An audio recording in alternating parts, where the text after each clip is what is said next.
Hi, I'm Daniel Bowen. Today we're going to talk about Technique 28 from Teach Like a Champion 2.0, Brighten lines. It's from the pacing section. Brighten lines is one of the techniques you must implement in order to have a crisp, well-paced, and controlled class. When you take steps to make the beginnings and endings of your lesson activities more visible and crisp, you brighten lines. By calling attention to shifts in activities or formats, you ensure that your students can perceive mileposts clearly and make it hard for them not to notice that something new is occurring. There are three key ideas implicit in Brighten lines: a clean start, a clean finish, and interactive lines.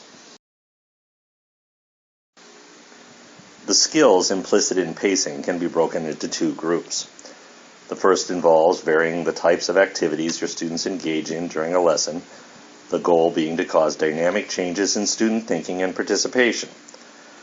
The second set of skills involves managing activities and the transitions between them to ensure crisp, decisive, and noticeable shifts, or the illusion of speed. Many of the tools for managing the illusion of speed deal in perception. For example, by maximizing mileposts and making beginnings and endings visible and energetic so that students are more aware of the changes around them. Generally, speed is exciting and change is interesting.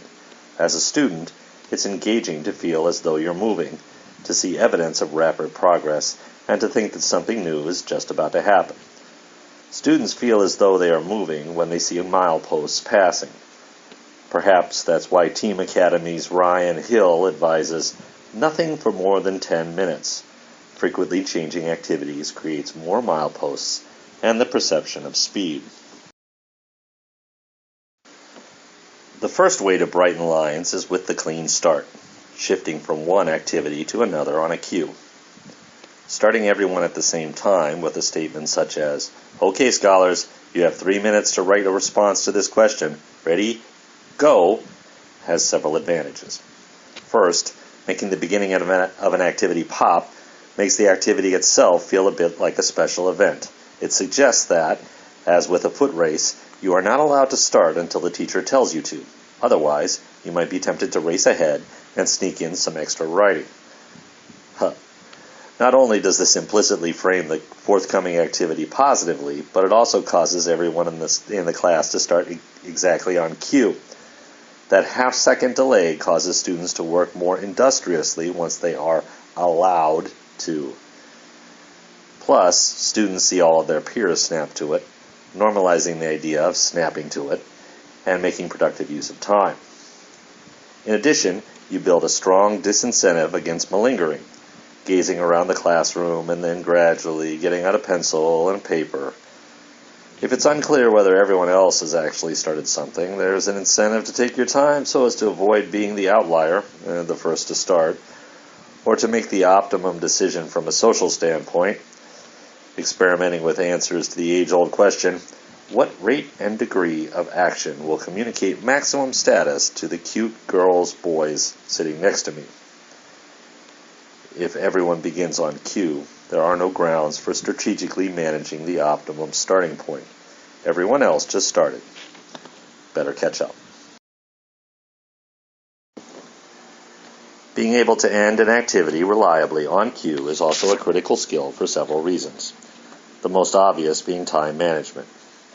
How many meetings have you been in where the person running it was unable to say, "Okay, we're done with that. Now we're moving on to this," as it became increasingly obvious that the meeting would run over time or that other topics would be truncated? Time use in the classroom can be done at a similar disservice when a teacher can't reliably bring students back to attention. There's more value in making activities that end crisply and clearly, a skill I call clean finish, than just time management. Ending on cue establishes a clear and discernible transition point from one activity to the next. When this transition is obvious, students are more likely to make sure they join in with the change right on time. Ensuring that all students switch activities on cue is especially important if the next activity draws on the preceding one. Doubly so if it draws on it in a public way. Consider the example in the previous paragraph. You've said to your students, you have 3 minutes to reflect in writing. Who is the hero, and how do you know? If you're going to transition from writing to discussion or guided questioning, you don't want to allow a third of the students to continue writing or to pretend that they're still writing so they don't have to listen to their peers or risk being called on. You want the writing to end on cue in a single moment so that you can immediately start looking forward to your next step. As the 3 allocated minutes of writing come to a close, you might provide a preliminary reminder that you will be enforcing a hard stop, something like, "I need pencils down in 20 seconds. Try to finish that last thought." When you get to the end of the allocated time, ideally there'd be a signal. The timer would go off, and you'd say, "I hear the timer, and that means pencils down. Eyes up, please." Or perhaps you'd have established that 3 hand claps is a call to attention and means the end of writing and peer discussion and to come to order. Whatever the signal, every student can see every other student transitioning right on cue, making it far less plausible to continue doing something else under the guise of lack of clarity. Another reason for a clean finish is speed. If your transition from writing to discussion is fast, a few seconds at most, then the ideas that students had before the transition are more likely to cross over into the second activity. What students wrote will show up in the discussion if it begins without any stray discussion about how the time for writing is over or reminders about the importance of joining the group because education is a collective endeavor. The icing on the cake is that sharp, visible transitions also affect pacing. The milepost is bright and clear, and students can see it passing. When passing mileposts is an interactive experience, those mileposts are more engaging and noticeable. On the Uncommon Schools Teach Like a Champion team, they call that interactive lines. Anna O'Neill uses these in her math lessons. Prepping students to start their timed practice, she counts ready, set, and the students respond go, thus participating in marking the line between activities. At the end of an activity, John King of Brooklyn often counts down 3, 2, 1, to which the students respond, done, and again marking the line between activities more clearly through their participation. We've also seen teachers create energy by counting down the last 3 seconds of an activity, 3, 2, 1, and whereupon students slap their pencil on their desk and raise their hands. It's fascinating to note how teachers often engineer these interactive aspects of class to tacitly suggest positive, productive activities. Joining in the fun of slapping your pencil down at the end of a bout of writing, for example, requires you to have your pencil in your hand and thus an incentive to write all the way to the end instead of putting your pencil down with 30 seconds to go. Letting students slap their desk and raise their hands is fun and tactile and results in students with their hands in the air and ready to be called on, some of whom might not otherwise have raised their hand. A final note to observe here. The same tools used to speed up pacing can slow things down as well.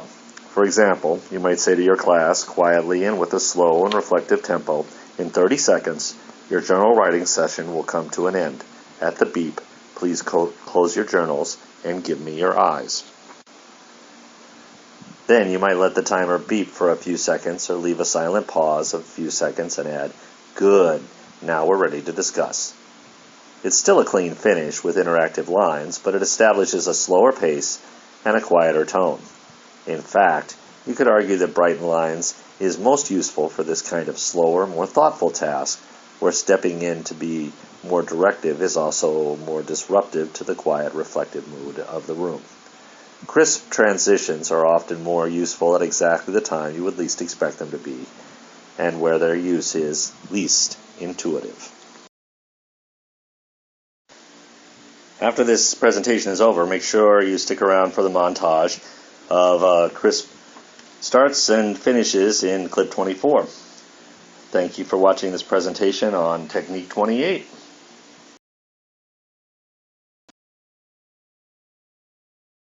Hand on the corner. I'm going to say ready, set, you say go. 2 minutes only, 2 seconds per problem. Your goal is to finish. Ready, set, go!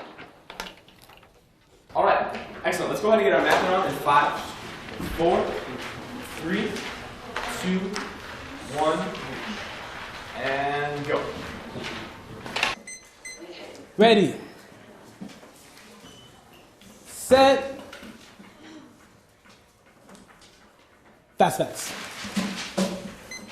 So really picture yourself, Brandon, I can already see it on your face, you are there. Really picture yourself on a roller coaster. Think of actions that you would do that could help someone visualize that you're riding a roller coaster. So for example, one would be that you throw your hands up in the air because we all just did that. I'm going to be coming around and highlighting ones that I want to be shown out, so make sure they are juicy. Pencils up. With your partner, go to work. Voices down.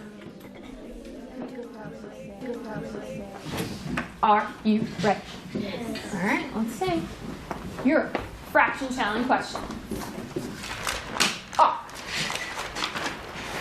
First one is 2 5 plus 3/8. Go to work.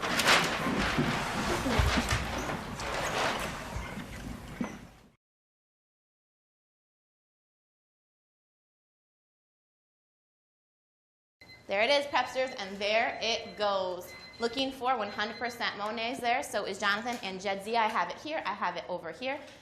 And I just need one slant. Beautiful. One loud hand. 3, 2, 1. 6. Your pencils need to be down by the time I get to 1, and your hands need to be in the air. 5, 4, 3, 2, 1. Pencils down, hands up. What is the plan? Excellent. Okay, so you know that you have been brought here today to be part of a special project. I haven't seen you guys for a while, and I have missed you. 3, 2, 1. Done. Done. So for teacher's turn, we'll review a little bit of our ED endings. How many sounds can the ED ending make, Janai? All right, here we go. Pencils down. 3, 2, 1. Good morning, Williams. Good morning, Manager. Rock, paper, scissors, number 1. Everybody on 2, 1, 2.